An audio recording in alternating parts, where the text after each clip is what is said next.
this is Professor Benjamin, and welcome to session 10 of this class, which we are going to cover ethnicity during this session. And as always, there's an ethnicity description right here on what we're going to cover. There's not a lot of the OER textbook. There's not a lot to read on ethnicity, so of course I've given you some additional readings as well, but 3.5 and 3.6, so race and geography and race and ethnicity. And I know there's a difference between race and ethnicity, so we're going to talk about that in a minute. But these are the two sessions, and as always, initial post due by Tuesday, response post due by Thursday, quiz due by Sunday, 11:59. So of course, again, because there's not a lot of textbook readings involved with ethnicity, I have included some additional articles, and I may add a couple more before this video is published, or after this video is published, so you might see a couple more in there for you to read that relate to the forum post questions. But right now, of course, we have the PowerPoint, and I'm going to kind of walk you through the PowerPoint in a couple minutes. Then we have the Census Rethinks Hispanic on the questionnaire, so we'll talk about that again in a minute, but the difference between race and ethnicity are really, sometimes we use the two terms interchangeably, and as far as the census is concerned, they are not interchangeable. Race is one thing, ethnicity is another. So there has been a recent push for adding Hispanic as a race to the census questionnaire. It did not get approved for this one, and the big issue is if we add a question or a different category to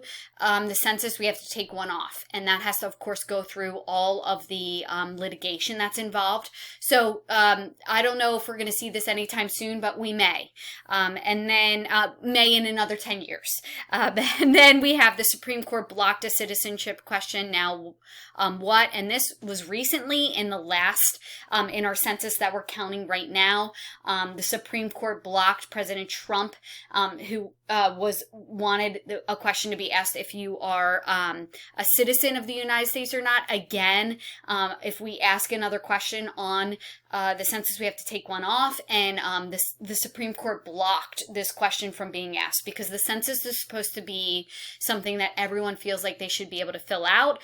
There should be no worry that you're going to get arrested or anything for filling out the census. We need an accurate count of individuals in the United States, so the Supreme Court really did feel like it was a violation of privacy and to ask somebody if they were a citizen of the United States or not, and of course the Supreme Court said no.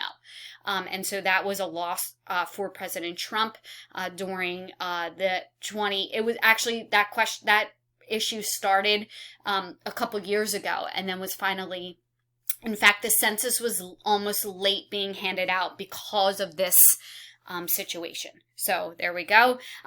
Could social media, mobile analytics, and cloud stop the Rwanda genocide? So that was an ethnic cleansing, which we're going to talk about in this chapter. And then the forensics of investigating war crimes. A lot of us think it's really easy to investigate war crimes, but it's actually not. And that's why we rarely ever see any individuals tried and the trial go to success on war crimes. And one of the main reasons is that you need to have footage before and after. That's why you see a lot of aerial images trying to show war crimes from happening. The other thing is that so we don't actually a lot of times have actual footage of the event happening. We may have footage of the event before or after, but not during, and that's an issue. So there's just a lot of litigation and issues in terms of data that needs to happen in order for someone to be tried and successfully tried for a war crime. So I want you to look at that. And then this is really good about tweeting of graphic Syrian video, and maybe that will help be able to convict some individuals of war crimes in the future. So this actually dealt with, a lot of the issues that are going on in Syria and a lot of the gassing of individuals, a lot of criminal warfare that takes place on individuals, and whether that could be used in trials for war crimes. So there we go. So there's a lot involved with ethnic cleansing in this session. So quickly, let's go through a little bit of the PowerPoint. I want to talk briefly about what ethnicity is, what race is, because they are different, and I think it's important to understand the difference between the two. So what is the difference between ethnicity and race? So humans often identify themselves using one or a combination of terms such as race, ethnicity, nationality, or gender. And people often use the term race and ethnicity interchangeably. And so I want to, though, distinguish that there is a difference between race and ethnicity. It's really important for us to understand that.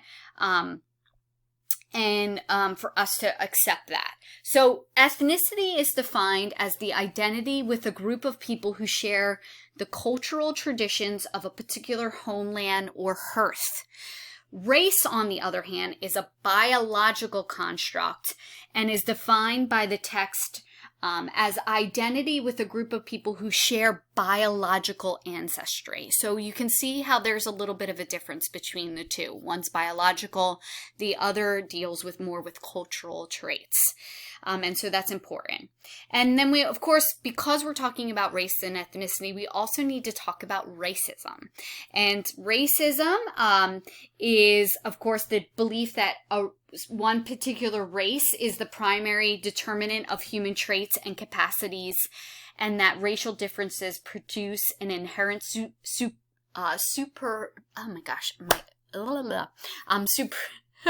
oh my goodness, why can't I say it? Oh my goodness. Give me 1 second. Let me practice it real quick. Oh my goodness, it's one of those words that I am just having superiority of a particular race. And I apologize.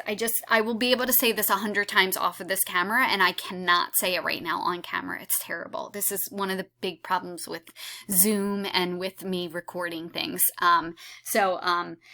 Superiority. I'm just going to try and say it like that. I hope somebody can kind of identify with me at this moment that you've had this issues before. And so this is really important for us to understand what racism is. And of course, in the United States, especially now, we've been talking about this definitely more than ever. And I think it's really important that we address racism in the United States. We have to. The other thing is the distributions of persons of color matters to geographers because it's a factor that affects many activities of life. It's a factor that identifies crime. It's a factor that identifies funding.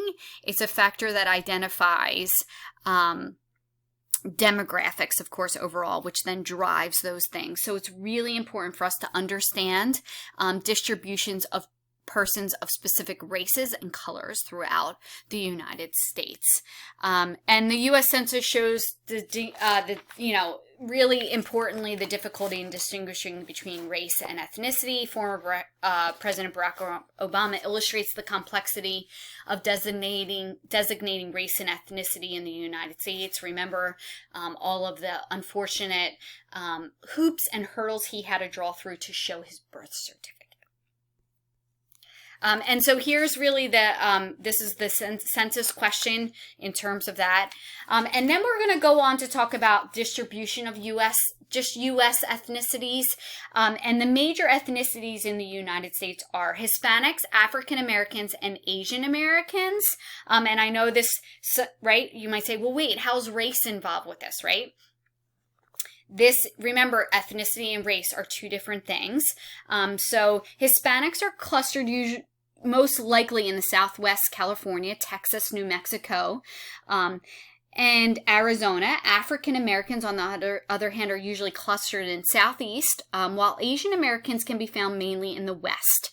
And I want you to think about this. Why do you think most individuals are located where they're located? And think about, a lot of times, if individuals have migrated into the United States or immigrated into the United States, where their location was before they immigrated, or before, unfortunately, African Americans did not immigrate freely into the United States, it was through slavery. So you want to think about those reasons on how that happened and why these individuals are where they are. A lot of people tend to stay where they first are located in the United States or close to where they immigrated from.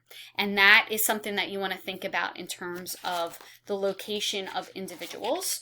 All right, and then of course we're going to talk about we have to talk about nationalism, because that is another thing that's discussed in this chapter. I know we talked about this before in this class, so I want to talk about that again. Nationality is defined as an identity with a group of people who share legal attachment and personal allegiance to a particular country. So a lot of people might have nationalism towards their country, correct? But there's also something called white nationalism, and I know we discussed this before in this class, but it's really important for us to understand what white nationalism is, especially in the United States, and that's that idea that an individual shares allegiance towards what used to be what they considered the United States country was before individuals immigrated here. And I know that white people immigrated here too, but they think that they were the first people here. And so that's something that you want to think about in terms of nationalism. Nationalism also could be loyalty and devotion to a nationality, which can act as both a centripetal force or as a centrifugal force. So two things that you want to think about. It could either bring people together or separate people. And I want you to think about that in terms of that term, white nationalism. And then we go on actually to talk about clustering of individuals. Ethnicity clustering. An ethnic enclave is a place where a high concentration of an ethnic group that is distinct from those in the surrounding areas. And you can see this, of course, throughout the United States. There's a lot of different ethnic enclaves throughout the United States. And then we're going to talk about ethnoburbs. This is the distribution of ethnic enclaves in U.S. cities. And of course, it has changed. And as over time, ethnic enclaves of recent immigrants in cities have shifted to their descendants moving to the suburbs. And then, of course, this would be called an ethnoburb, which is an ethnicity in a suburb. We go on to talk about African American migration in this section. It's very important, African American migration. Again, we're going to discuss white flight. In the United States. We've already discussed this, but I want to discuss it again. So it's really important for us to understand white flight in the United States, which is individuals left specific neighborhoods because they feared African Americans were moving into their neighborhoods. And again, I think it's a really great book for you to read, but The Color of Law is a fantastic book for you to read that will talk about individuals in the real estate market that would actually call white people and say, do you know a black person's going to move into this neighborhood? And they purposely did that and said, your house value is going to go down, so you should move. And individuals, by the masses, white individuals, would leave neighborhoods. And it's disturbing to even talk about this, but this definitely happened. There is documentation of it, and The Color of Law is a fantastic book for you to read, all about white flight and other tactics that were used to segregate the United States, or to continue to segregate the United States. And so here we go. Here are some segregation by ethnicity and race cases, Supreme Court cases that were tried. So that's important for us to read. Apartheid. South Africa had apartheid laws in the later 20th century to separate races into different geographic areas. And the South African government designed so-called homelands for blacks. This happened in the United States too. Public housing, other things. Actually, public housing was first created actually for white people. Yes, and this Color of Law book does a fantastic job at describing how public housing was first introduced to aid white people, and then it was then coined as African American or black only. And so it's really important for you to, that's a great book. Please read it. If you ever have time, read it. It's a fantastic book. So here we talk about apartheid. Here's that nationalism, that ideal of nationalism, or dividing people in the U.S.